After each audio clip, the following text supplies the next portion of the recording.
Hi guys, today I have another gouache painting tutorial. I'm going to be showing you how to paint this field of flowers with a sunset and some mist coming through, and I'm using my new Strathmore visual journal today. This one is 300 GSM cold pressed paper. Then I have my palette which just has some leftover paint on it, and I have 2 jars of water, a cloth or a tea towel and some brushes. And today I'll be using Art Spectrum paints. You don't have to have the exact same colors as I do. I'll try and explain how to mix them if you don't have the same colors. I start by putting some blue, yellow, orange, red, magenta and a generous amount of white on my palette.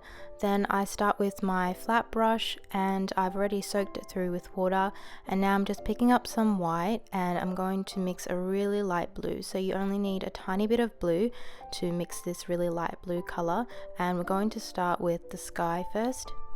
I'll also link the reference photo down below so you can see what reference I am painting from. So once you've mixed the light blue, you can go ahead and paint that across the top of your page, because if you have a look at the reference photo, the sky is very light blue at the top and it kind of transitions to some sunset colors underneath, so that's what we're trying to achieve. If you find that your paint isn't spreading very far on the paper, you can just add in a bit more water, but make sure you balance it out with more paint as well, otherwise you risk diluting the paint too much and thinning it down too much. So after we've put down the blue, you're going to just pick up some white paint with the same brush and place that just underneath the blue. And I'm putting quite a generous amount of white on the paper because I want there to be enough paint so that I can mix it with the color above. If the paint's too thin, it will be harder to mix the colors on the paper because it will all have absorbed into the paper. And after I've done that, I'm going to wash off my brush, and now I'm picking up some clean white paint and again putting it underneath where I just put in the white before, and I'm going to blend it out. I also forgot to mention that you should probably just pencil in where the halfway line is so you know where to paint the sky up until. Now we can start painting in the sunset colors. So I'm mixing a really light yellow and I'm placing that in on the left hand side of the sky because that's where the sun is setting from, and I'm just going to lighten it with more white, and we will eventually blend it up into the white that we painted just above it. We don't want to blend it directly into the blue, otherwise we'll risk mixing a green color, which we don't want.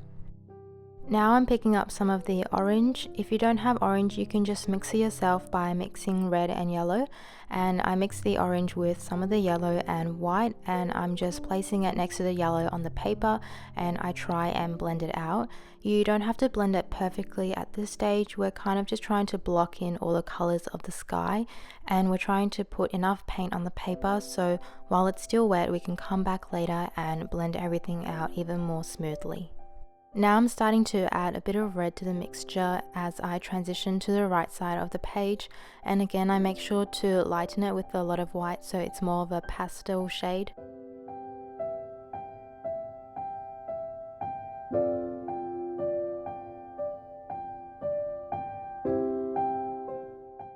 I also pick up a bit more white to try and blend out the top into the white line we painted before, but just be careful not to bring that up too high because we do want to preserve that area and leave it quite light. And then I'm going to move down and start to paint in some more colors in the sky that I can see in the reference photo. So I'm mixing different shades of red and magenta. If you don't have magenta, you can just mix something similar using a cool red color and some blue. I've switched to a smaller flat brush so I can be a bit more precise when it comes to blending out some of these edges. So to blend out the edges, I am using pure white paint, and I am just trying to lay that in between the white and the color of the sky below, and I'm being very careful not to overdo it, and I'm being quite light with my strokes as well. And I also clean off my brush in between if I feel like I've picked up too much color onto my brush, and I'll just go back in with white paint again and try and blend everything out. Then the sky transitions into a bluish purplish color, so I use some of the light blue I have and mix it with white, and I also mix in some violet. If you don't have violet, you can also mix that yourself just using a cool red and a blue.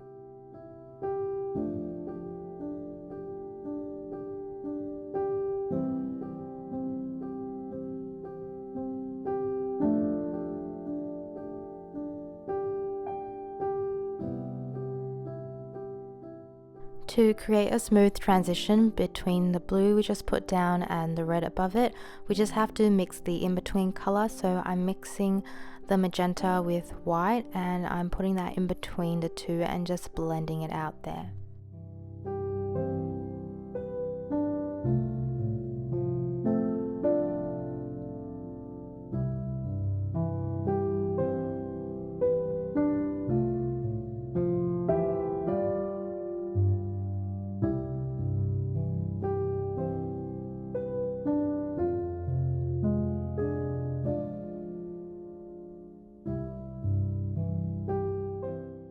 Now I'm just filling in the rest of the sky and I'm just blending out any areas that I feel like are still a little bit harsh.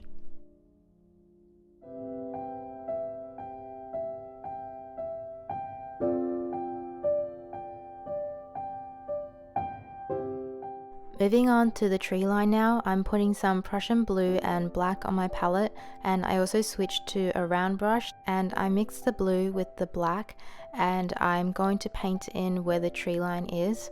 This part is a little bit tedious when it comes to painting the details.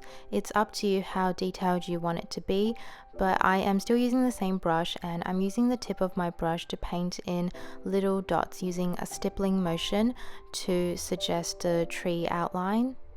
If it's easier for you, you can switch to a liner brush or a smaller round brush so you have more control. So you can see I am just ever so lightly touching the paper with the tip of the brush to create these little dots which all together make up the look of trees or bushes.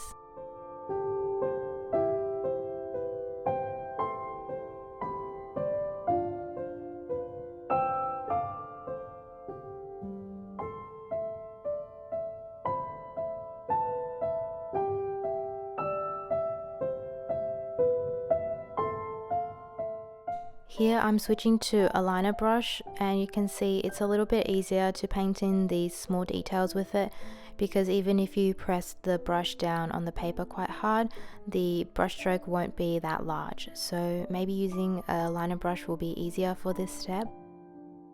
So the rest of the tree line is very repetitive, so I'll just let it play and I'll come back when we're painting in the next part.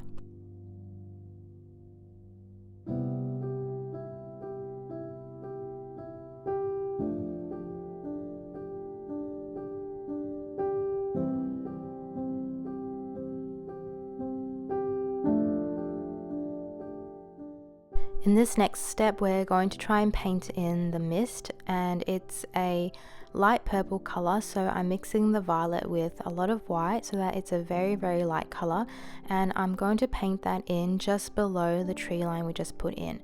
To create the mist effect, I'm going to try and wet the area above it with some of the blue paint.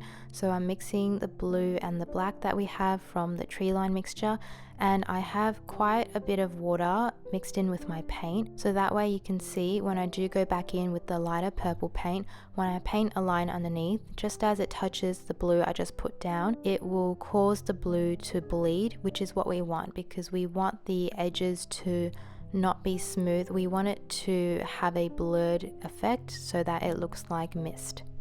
So again, the trick here is to make sure that the blue you just paint in above is very wet and has a lot of water, and the light purple you go in is also quite wet, so that when the edges touch, it causes the paint to bleed, which is what we want.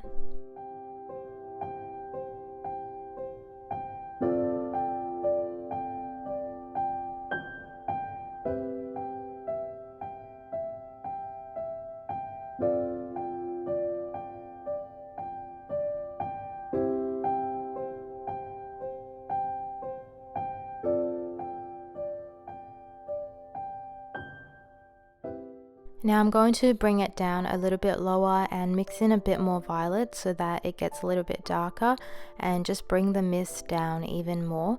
And I'm also going to paint in some darker parts, so adding in even more violet to the mixture.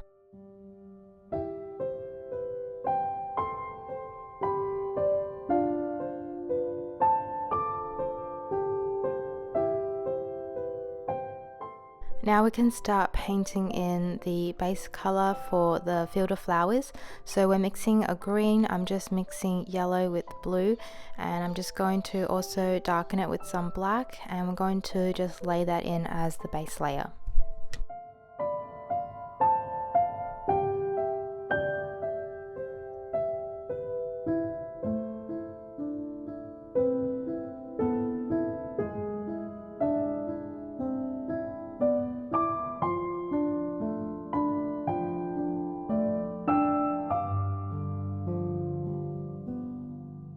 There are some lighter patches in the grass because it's also a little misty there, so I just mix a lighter green, I mix a lot of white with more yellow and less blue in it, and I kind of just lay that on top of the really dark green, and I try and blend it out as well so it looks more smooth and looks more like mist.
To paint in the tree line on the left side, I used the same mixture as I did for the first tree line, but I add in a bit more black this time, and I'm just following the reference picture and just painting in the bushes and the tree branches and just adding some leaves to it.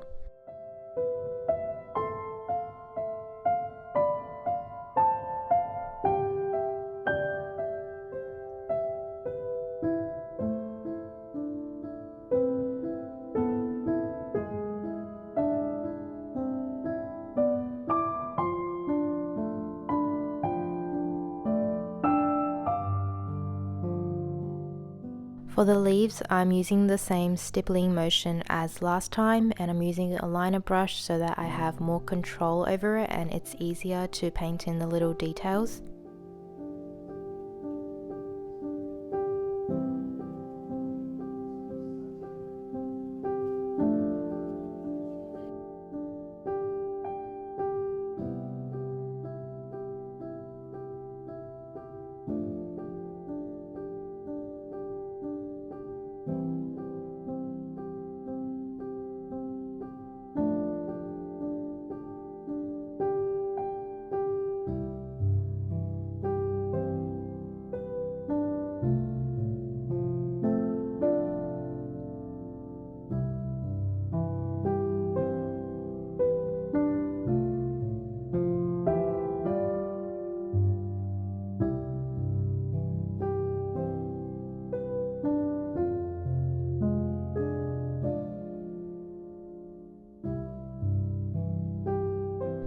Once you finish painting in all the trees, you want to try and blur out the bottom of them so it kind of looks like they're sitting in mist. And to do that, we'll use the same technique as the first time when we painted the mist.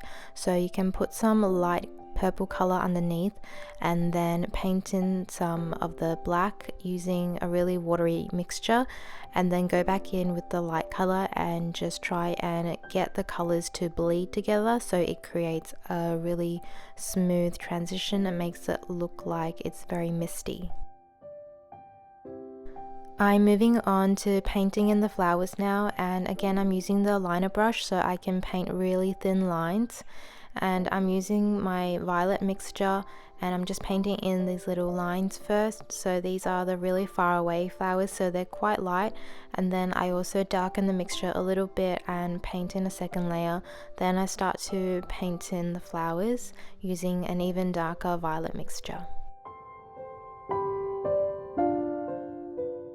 The rest of the video is quite repetitive and quite tedious as well. It took me quite a bit of time just to paint in all of the details, so it's up to you how detailed you want yours to be. I naturally just end up painting in really small details, so it takes me a really long time to build up everything. And because I'm using such a small brush, you can see it takes me a lot of time to cover up space on the painting.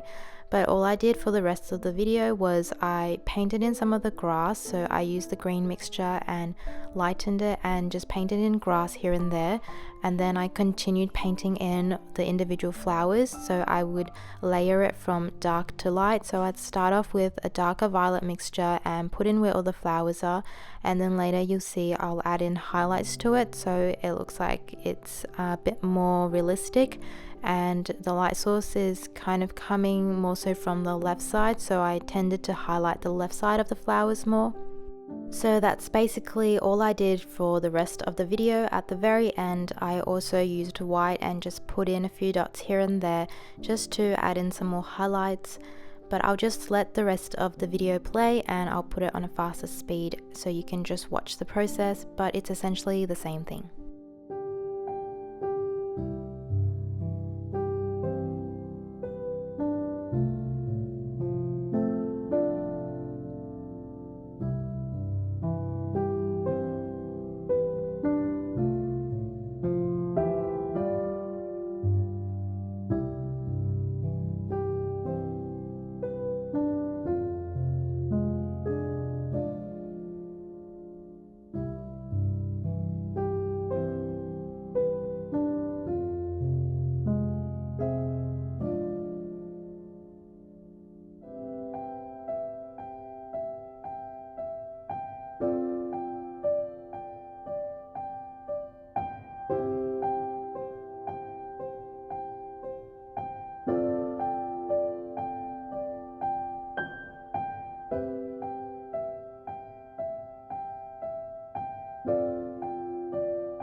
I hope you guys enjoyed watching this tutorial.